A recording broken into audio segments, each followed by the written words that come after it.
Well, what an absolute pleasure it is to be back on this podcast that I have created for no reason, and it's a ridiculous podcast, why I'm still going, but somehow I've made it to episode 10.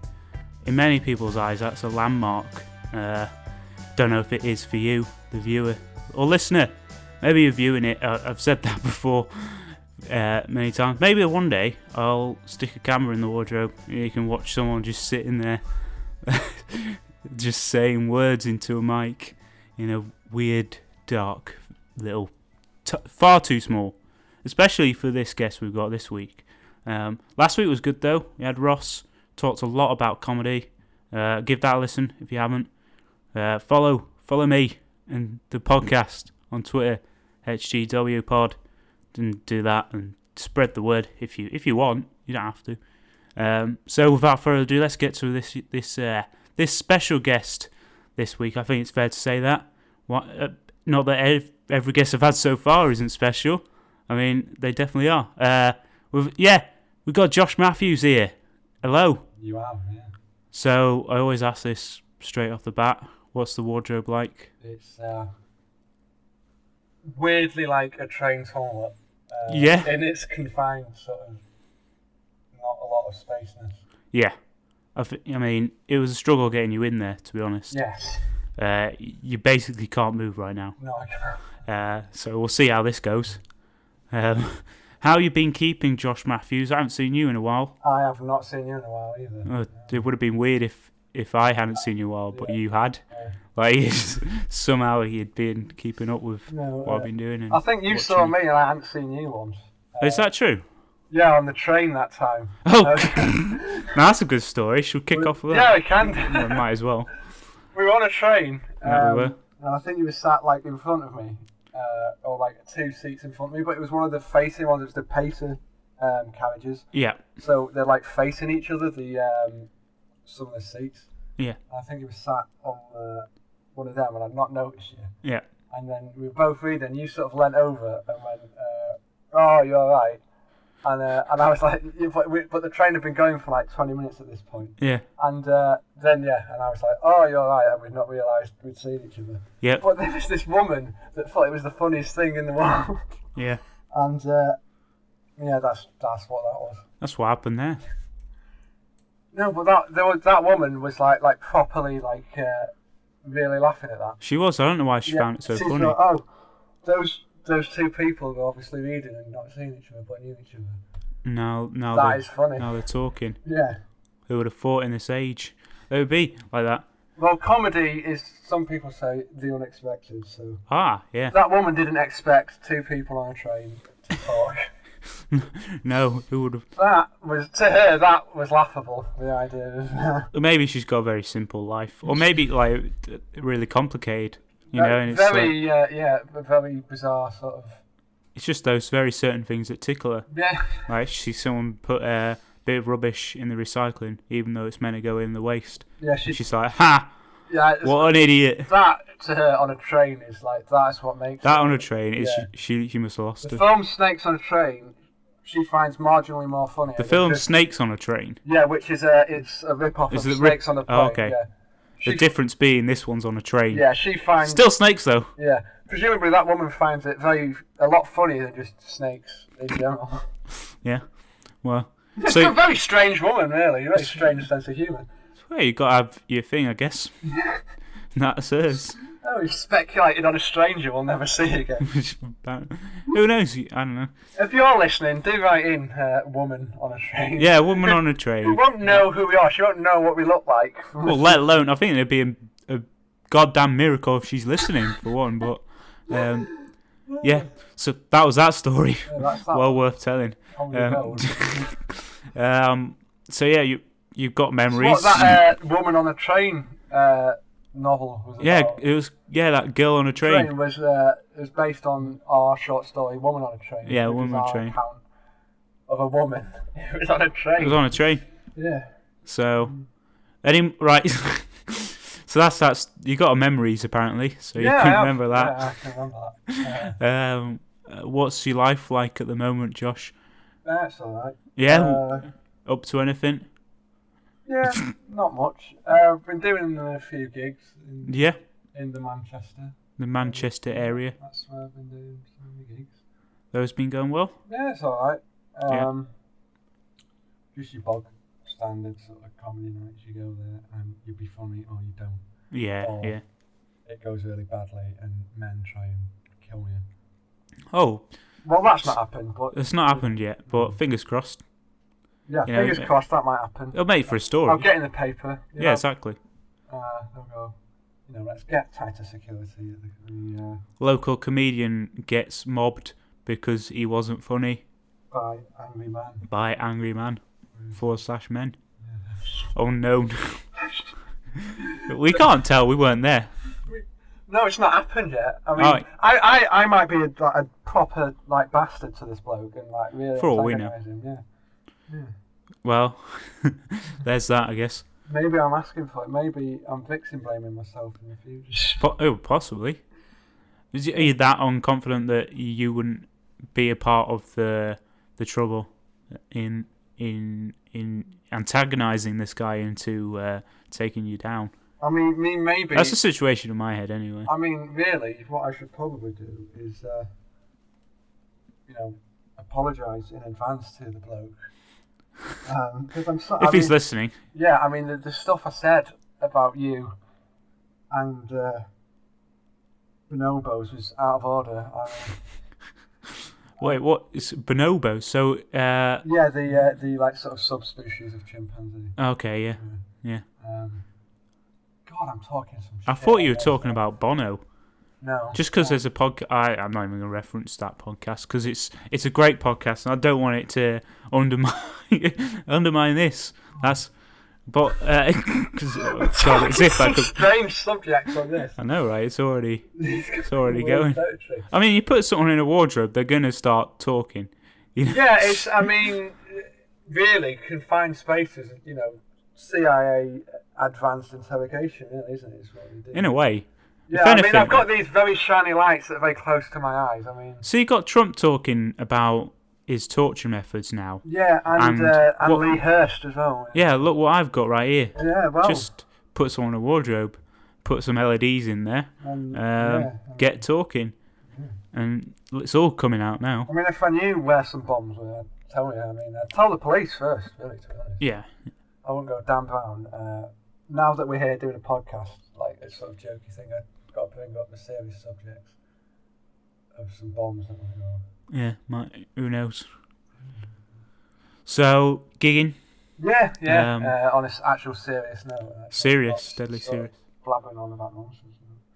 Yeah, I mean, I was doing a bit more, and then I was a bit ill, and I had to take some time out, and I had a few months I wasn't really gigging. And I'm trying to build them back up now, and I'm still not at the point what I'm happy with in the amount of gigs I'm doing. Yeah. You're doing way more than me. I'm doing a gig tonight, as you know, with you. Well, yeah, we're both doing that. But this will be the first time in a long time that I've done 2 gigs within a matter of only a few months, which just says a lot, doesn't it? Like before that, I was doing 2 gigs a year in the space of two and a bit years. So I want to do it more. Just get into the rhythm of it. But you're definitely doing more of that at some point, because I can remember doing gigs with you. I used to do them all the time. Yeah. There was a point like the first 2 years of doing my stand-up, I'd already done like over 50 gigs, which isn't that much, but it was quite good for starting out anyway. And I did the Edinburgh Fringe, which was a bit of a jump. Yeah. Not that I could do that. I was just going to go, I remember you doing that. Yeah, I was going to tell a really boring story. It was after we'd done that gig in, what was it called? You said you was going to, but you're still going to say it. Yeah, so. I've gone off actually talking about it now, yeah. Forget it. The engine shed, was it? Or what, the platform? The platform, yeah. I remember after that gig, it was either you or Kevin or someone just went, oh yeah, we're doing that Edinburgh show. Oh yeah. Yeah. I don't know why it's mentioned, because that's not really, that's just me going, oh, I remember. At the moment, all we're getting here is you just remembering things that happened to both of us. Yeah. Which is fine, I guess. Yeah. Doing anything other than gigging then? Is it, or is that your main hobby? Newsjack is meant to be starting up again, and I won't mind trying to submit some stuff. Oh yeah, of course, yeah. I'm trying to. It's got to be weekly based, but we're thinking about that. I kind of would get sick of having to do stuff about Trump because everyone's going to be doing it. Exactly, yeah, that's true. And I can remember doing a gig a few months ago, and just doing the I would say like this is the obligatory Trump stuff I've got to do because that's in the news. And I would do the like boring, well not boring, but I just do some thrown together stuff about him. What an idiot! Look at his hair. No, it was small hands. It was better than that. Yeah. His name is a fart. Yeah, I mean. What else can you say? Yeah, I mean. I mean. Do you remember the horse meat thing? And then every comedian was talking about it. Literally everyone. You even got the comedians doing it ironically. Ha ha ha. Which I was probably one of them. So. Yeah, I mean, we were talking about this on the way down. Do you remember Zing? At the LPAC. At the LPAC. Yeah, I was going to call it Coffee Aroma then, but that's a different place entirely. Although there was a gig there. Yeah, was interesting. I've done several gigs of that. Yeah. Zing would regularly have people that would come. And we were talking about this on the way down. And if you know Lincoln, you'll know there's a place called the Glory Hole. Which and if you don't know Lincoln, there's a place called the Glory Hole. What's for what it's worth. And if you don't know what a glory hole is, it's the thing that a man. Google it, but put yourself on incognito mode. If you've got a parent's, like say you got a parent lockdown type situation, which I don't know why you would if you're listening to this, but if you have, sort that. Maybe you've never changed it.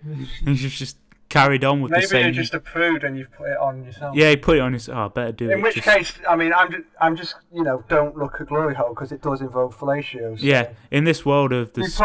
Me even saying the term fellatio is probably embarrassing. It's alerted something. It's alerted somewhere. Yeah, it's. In this age of the snoopers charter, be careful of what you're typing into Google. We've gone off the original. We definitely have. Can't even remember what. Yeah, no, I was saying now it was annoying how people do. Not annoying. You can see someone probably doesn't realise that everyone's come up with it. Because I'm trying to be serious now. And, you can tell when someone thinks, "Oh, what an original idea!" I bet they haven't heard that, but they don't realise that in a town where there's the audience is quite regular to the same gig. If you keep coming and doing the really obvious local thing, it can get just very tiresome and. Yeah. And I don't. In the nicest way in the world, I just don't think sometimes they would realise it. But it would be really obvious jokes because it was called the Glory Hole. There was something about it that could, because it involves sexual stuff, just the rule of comedy is sex. It's a very cheap joke. Yeah, and I'm not having a go because sometimes you can make that funny, but it was just. We used to go every week to this gig, and because a lot of the comedians that we knew would often be getting up there. At various points we had spots and stuff there. So we would go, but it would get repetitive with... Oh yeah, because you've got the same people coming on, or the same type. But yeah, I've definitely done that before though. Done a joke that I probably knew that it'd been done before, but I was like, well, I've got to do it, just because, especially when I used to do one-liners more often. Yeah. The amount, I don't think any of mine are truly original. It would have been come up with probably a better comedian that's gone, well, I'm not doing that, and I've gone, well, that's the best I've got, so I've gone and done it anyway.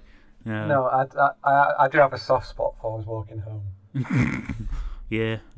For those that don't know, I might as well do it. Yeah, might as well do it. Look, listen to me now. I've got a podcast where I've got someone in a wardrobe and I'm talking to them, and I'm not my dignity's barely there, so I might as well say this joke. Starts off like this. I was walking home the other day. Stupid name for a dog. So I do like it though. See, what annoys me about this is because I then stupidly did another joke that like references that joke. What, like the dog was called home or something? No, it was like what was it? The dog is right. So there's a situation where I've developed that there's this dog called home. So then I do another joke that ends with, I guess, E.T. phones home then. And then I'm like, but the dog can't talk. So somehow just not. I think I've done that joke before without doing the first joke. Yeah, but if someone works that out, then it's quite funny. But, it is. Yeah. One for the fans, I guess. One that you didn't even do on stage, but always makes me laugh, and I remember it. And you probably won't even remember it yourself. It was just near Christmas one time. And you just said your name, Dan Yule Brown. Yeah. And it didn't even make me laugh at the time. I don't know if I ever did a gig when I just... No, I don't think it wasn't at a gig. I think it was just in the pub one time. Yeah. And I don't even think I laughed that much. But the more I thought about it, like as the day went on, it really made me laugh. Yeah. Pun on your own name. Yeah. It's always good. Yeah. Oh God! Where are we? Digressing from the original. I don't know. Just jokes. Yeah, just be careful with. Do you find you do more? You come up with more one-liners nowadays, or far from it. I barely come up with one-liners these days. Sometimes I've seen you're doing like characters. I'm doing characters, and now I'm doing. Then, like other times, like I've seen you like. My most recent gig at the Platform again, not that I'm bitter, it's just that there's only so many times a man can do that gig, and part of the Comedy Society, having not been part of the Comedy Society for 2.5 years. But the last time I did that, I just improvised, and it was a lot of audience interaction, and me telling stories, which has been weird. Was that on YouTube? Because I think I've seen that. Not the most recent one, but the one before that was. I told a lot of stories, stuff about dating as well, which was weird. Just like I've never done stuff about that. Well, I've never told anything true on not as in I go up there and I just fucking lie. It's always been one-liners, like I say, or just gimmicks. So I do enjoy it though, like just messing with the audience, just asking them questions. I can remember watching you do Pass the Parcel, like one of the first gigs. Yeah, when I used to. That I saw you do was. It's pretty self-explanatory. I just played Pass the Parcel with the Inception soundtrack. If you've ever heard that, it's just basically big noises, and it gets higher and higher, and the tempo increases, as does the game. I miss doing that though. That one was fun, but it's annoying to get someone to play the music at the right time. Sit down, people. Sit down. Welcome to the stage, Dan Brown. Hello. I've been to the Glory Hole, and oh come on, don't get angry. It's like I don't know if anyone's ever noticed, but it's Glory Hole. It's a bit, don't get angry. Come on, it's an original joke. Oh, you know what? Shut up. Go away. Don't care. See ya. Right. Okay. You mustn't judge it, though. No, don't judge a book by its cover, because it will judge you back. Read it by the content of what's in it. Yeah, the words inside. Yeah. Those are the true meaning. I mean, yeah, especially with the dictionary. I mean, it's got the word. Bloody hell, right. I think Dictionary might be the most arrogant book around. Yeah. Because it's like, I've got every word inside of me. And it's like other books are like, well, we've got a lot of words, but I've not used every word. Some might be very close. Some might be very close. A very long book about someone with a very good vocabulary. Yeah, and it just like, the writers literally intentionally tried to make a story that just crams every single word into might the story. Not be very good. It might go, there was a cow and a pig, and it was October, and also it was sunny, and a man was perturbed, and there was an oblong across the road. So he had to pick out an apple from a tree that was also a pear tree. There was more trees nearby that were all sorts of ones, oak, and... There was also a guinea pig, which is a rodent. A certain type of animal, much similar to a bigger mouse. It wouldn't be very good reading. I think it's a bad idea. Yeah, I'm not investing. I'm not going to do that myself. No, I think poor choice of storytelling. But I'm trying to move us away from doing the comedies. Talking about the comedies, I should say. Just let's see what else you've got, Josh. What else I've got? What else we can talk about? What's going on outside of gigging? Not much. No. I went. Let me think. What have I done? What's interesting recently? Hopefully interesting, because it would have been like, I don't want you just to explain. Oh yeah, I put socks on. Yeah, the other day I put socks on, but at one point it was kind of hard to put it on, like because it got stuck at this, like on the heel of my foot.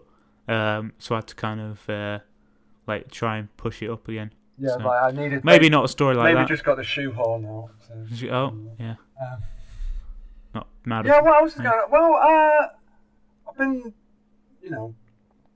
looking into stuff. Looking into stuff. Yeah. What does that mean? Just typing things into Google and just going, oh, that's a thing. Have you ever been on the TV tropes, like wikis? I have. Yeah, I have lost many an hour recently to that. Just going on all, like lists of tropes, like, and then you just end up reading them. What's been your favourite, like? There's like, trail. The re-edits of things to get rid of the smoking. Yeah. Which sounds really boring, but actually gets really interesting. Yeah. So I've spent ages reading up on that. Or like, in like animes and stuff where they've it's been for a more mature audience, so it's had like drinking in it and stuff, and they've had to like change it for the like when it's been imported into the West for like and it's like been made more for kids. Yeah. And how they just try and edit out the drinking. So what they do, they just like we'll just go over it and make like, say someone's got a beer, they'll just make it look white so they can say it's milk or something. But then the character still gets really drunk and stuff. That's great. Yeah. So what's your favourite TV at the moment? Oh, my favourite TV? Yeah. Is it Panasonic or... It's Samsung, man. It's a good choice. Yeah, I mean... It's one of the bigger brands. It is. I'm more mainstream when it comes to the actual television set. Yeah. Why not? Of course, dying out though now, isn't it? Everyone's watching it online. Yeah, watch it online. Where the Netflix and the... Next it'll be Amazon and... the monitors that are the global thing. Thing that you watch your telly on. Yeah. Which is still probably the same company, so doesn't matter to them. Yeah, I watched... We watched a load of BoJack Horseman. Oh yeah, that's fun. That is, I remember when the latest series first came out, I remember being like quite a bad mood and feeling quite sad. Yeah. And then watched all of it in the night. And yeah. I just felt quite sad again. Yeah, it's not very uplifting. It's very good, but it's and then you laugh at some of the stuff in it, but like the overall story is not cheerful. Gets a little real at some points. It's good though. That I actually think Netflix like actually allow like things to go into deeper. Yeah, more... like you couldn't do like a sort of adult animation with that kind of humour. No, they've definitely branded like out more. A network or like an actual normal channel type thing. You couldn't do that because they just want it would be too risky with that kind of story going through it and like a sort of more drama to it. Yeah, exactly. No, it's definitely branched out more. Netflix, you're getting more shows that are a bit different. There was F for Family, which was quite short. Yeah. And that is like another one that it goes like quite serious at times, but it's also funny, and and you think, oh, it's really good that they've done that. I hope they do more of that. Yeah, they are doing a lot more dark comedy, aren't they? Which is good to see. Yeah. World's first dictionary. Excuse me? Yeah, world's first dictionary. Get it here. It's got all the words that has ever been come up with. I'm sorry, but what do you mean every word? It's just a book full of words, mate. It's just got all the words you could possibly need. I don't understand that such a book. Well, you shouldn't just buy it. You fucking don't be so rude to me. I don't think something like that exists. Like a dictionary, you say? Yeah, man, you can get a thesaurus as well. Oh, okay then. Well, I will take that. Okay then, boy. What a shit sketch. Back to the show. I was listening to the radio show that's actually quite old now, but it was on YouTube. Someone put it on YouTube. The radio show Tom Talks Straight to DVD. Okay. Which is Tom Talk, the comedian, reviews straight to DVD films. But each week he does like a specific genre or a certain person's films and stuff. Yeah. So it's a really good one about Steven Seagal films, which are a bit meh. If, you know what I mean. So cheesy action. Very cheesy. Yeah. Like that's another man I've been slightly obsessed with recently. He's a strange man, isn't he? Like because he's weird. Yeah. Obviously, recently in the news because he became a Russian citizen. Did he actually? Yeah. No, he got Russian citizenship because I don't really know the full thing about that, but he's kind of obsessed with that.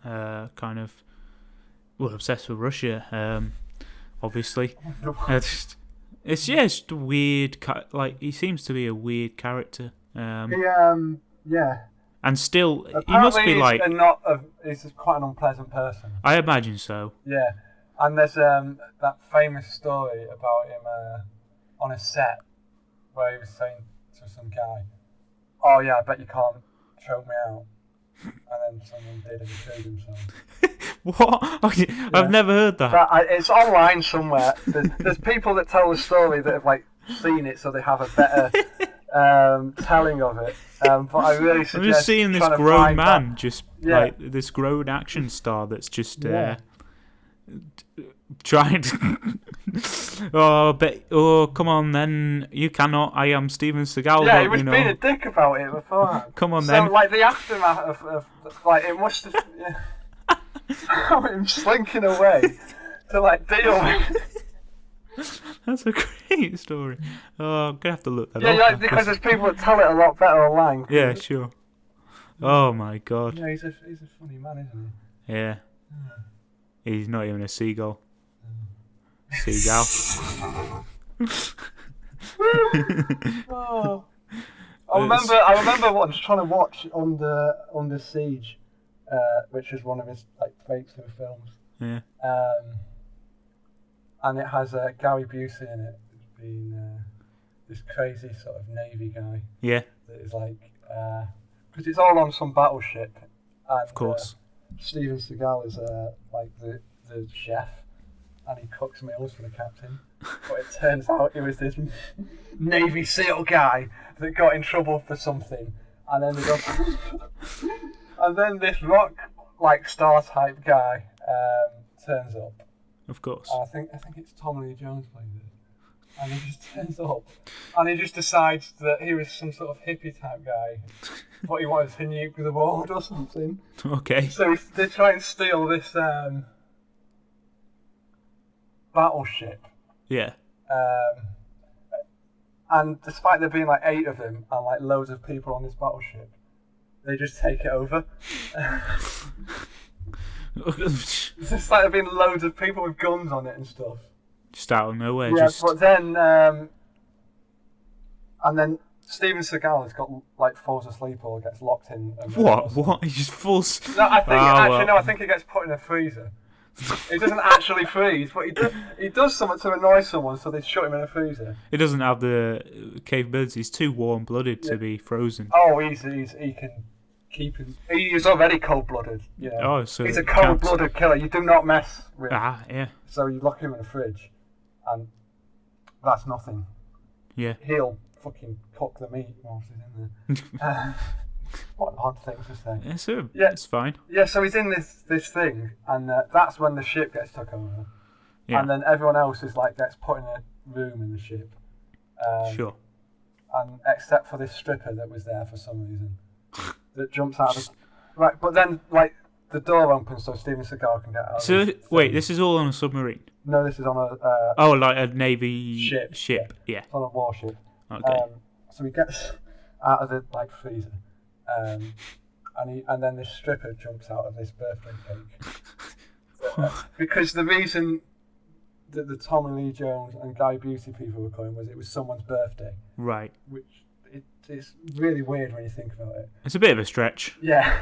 Maybe they needed like a reason for it, and they were just thinking, let's make it as ridiculous as we can. Then no one will question it. So him and this stripper basically team up and just like kill everyone. And then I think at the end there's a cameo, or not a cameo. They wanted a cameo from George Bush Senior, but I think they just get a news clip of him at the end. So just going, "Oh, well done," and I think it was just from something else. Oh God. Yeah.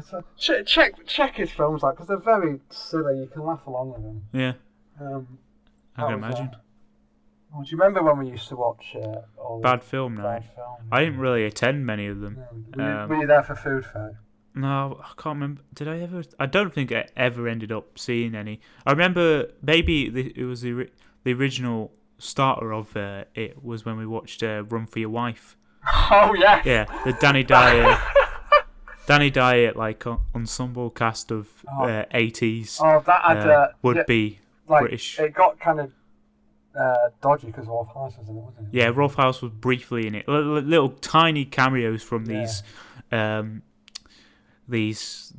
British actors. Like some of them are people that are really good and I really like, but it's kind of embarrassing. Throw in some people that I think there's a bit in it where Barry Cry's just a man in a hat or something. Yeah, Barry Cry's just there like doing his thing, and it's just I think.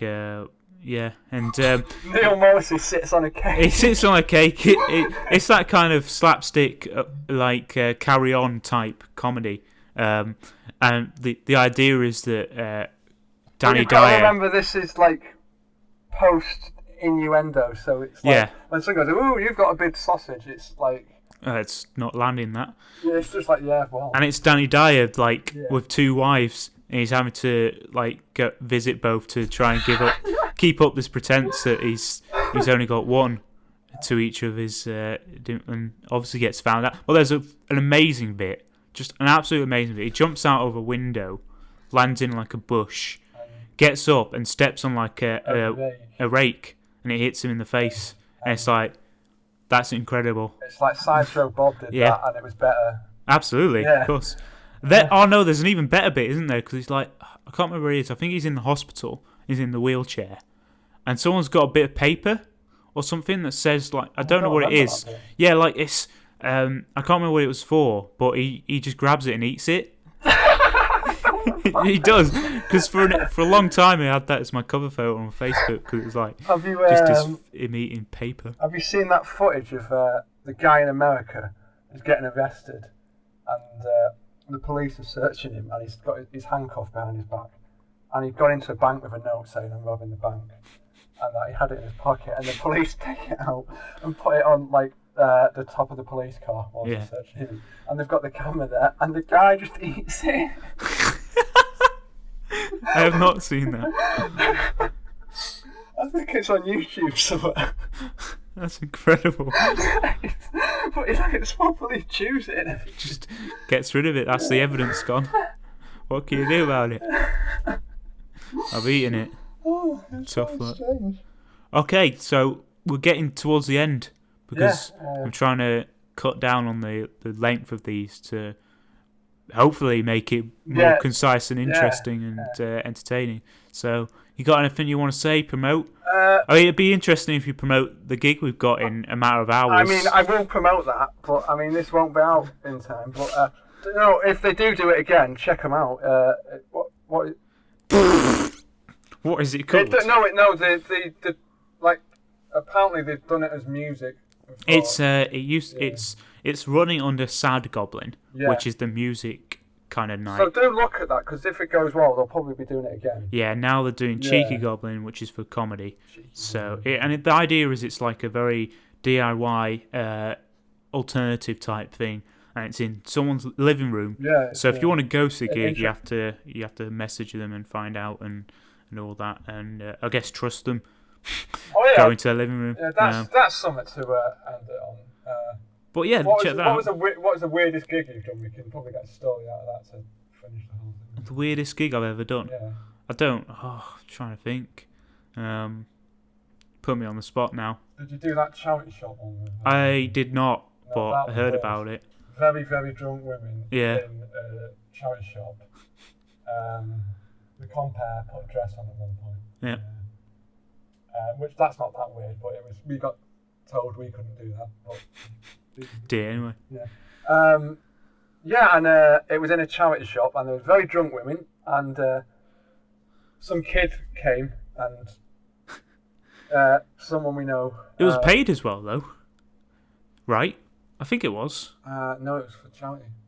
Oh, paid for charity. Yeah, it wasn't a paid gig. It was we were all only been going like a year and a half. I was doing it, so. But yeah, it was really weird because it was in a charity shop, and there was these very drunk women, like really shouting, being really flirty to these people. Doing the stand up. Yeah, and like basically trying to grab them and stuff. And there was this kid just turned up, and we stood in the corner after some joke about there was like a very graphic description of oral sex, if I remember rightly. And that's the weirdest gig. Yeah, and I think I got some free Jägermeister out of it. Why not? Yeah. Well, how about that? Yeah, I'll probably have weirder. Probably. Yeah. Why not? You ever done one that's been really just bizarre? Oh God, I'm trying to think. Didn't Sam Chaplin or something do one in someone's? It was some woman's birthday, and they asked them to do it in their front room or something. Yeah, it was some woman's birthday, and I think it was him and Kevin that went back. They went to some woman's house, and she just paid them to do it. I think for a birthday or something. Yeah. So you do weird things like that. I don't think I've done many. Oh, did you? There was one on. Do you ever use the Facebook comedy forum? Yeah. They were doing They wanted comedians for one of these programs on the Adult Channel, where it would be like they'd have to do the material, but they'd have to be being. Right. Yeah. Yeah. Did you see that? Yeah. Yeah, I did see that. I didn't do it. No, I didn't. Just for the record. No, I didn't. Oh. Interesting concept, though. It's weird, yeah. Check that out. I'm not actually going to tell people what it is because they can think it's. You can use your own imagination for that. Yeah. So, yeah. Well, thank you, Josh Matthews, for being the guest. Yeah, it's been a pleasure. Sitting in the wardrobe, barely. Got you in there somehow, and don't know how I'm going to get out. No, that'll be interesting. I feel like a Russian doll trapped inside another me. It's always good to do a voice. Yeah, I don't know why I did that. I did a funny voice. I'll edit. That's my normal voice, actually. I put this one on. Oh, okay. I'll edit that in. Yeah, please do. I'll make that your voice for the entire thing. The whole thing. Yeah. Thank you again, and thank you for listening. Catch me on Facebook, Twitter, HGWPod, the host of Guest in the Wardrobe, hashtag it HGWPod. Share it about and keep listening. Until next time, thank you and goodbye. Done.